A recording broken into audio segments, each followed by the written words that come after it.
రాష్ట్రంలో పాలన save Andhra Pradesh, save Andhra అన్న పరిస్థితి మాదిరిగానే ఆంధ్ర రాష్ట్రంలో పాలన సాగుతూ ఉంది.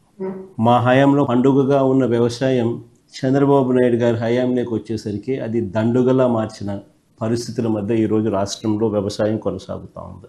అసలు ఆ మోంతా తుఫాను వచ్చినప్పుడు మీ అందరికీ కూడా అవగాహన ఉంటుంది. అసలు ఏ రకంగా దానికి బిల్డప్ ఇచ్చారని అంటే, అసలు వీళ్ళు గన ఆర్టీజీఎస్లో గన టీవీల ముందర గన ఆ కంప్యూటర్ల మీద వీళ్ళు గన కూర్చోకపోయినంటే అసలు ఇంకా రాష్ట్రంలో తుఫాన్ ఎఫెక్ట్ ఇంకా ఏ స్థాయిలో ఉండేది అని అంటే వీళ్ళు కాబట్టి దాన్ని ఆపగలిగినారు అన్న లెవెల్లో బిల్డప్ ఇచ్చినారు. అంటే దాదాపుగా 15 లక్షల ఎకరాలను తగ్గించేసి 4-5 లక్షలు కుదించేసినారు. పోనీ కుదించిన దానికన్నా కానీ కనీసం నష్టపరిహారం ఇచ్చారా అని అంటే అది లేదు.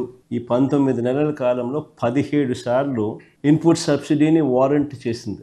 దాదాపుగా 1100 కోట్ల రూపాయలు ఇన్పుట్ సబ్సిడీ బకాయిలు ఇచ్చి పుణ్యం కట్టుకోలేదు పెద్ద మనిషి. ఒకవైపున ఇన్పుట్ సబ్సిడీ రాదు, మరోవైపున రైతులకు హక్కుగా రావాల్సిన ఇన్సూరెన్సు సొమ్ము చంద్రబాబు నాయుడు పుణ్యాన రాకుండా పోయింది. రాష్ట్రంలో దాదాపుగా 84 లక్షల మంది రైతులు దాదాపుగా వ్యవసాయంలో ఉంటే కేవలం 19 లక్షల మంది రైతులు మాత్రమే ఇన్సూరెన్స్ చేసుకున్న పరిస్థితి. పెండింగ్లో ఉన్న ఇన్పుట్ సబ్సిడీ బకాయిలు ఎప్పుడు ఇస్తాడని మాత్రం చెప్పడు.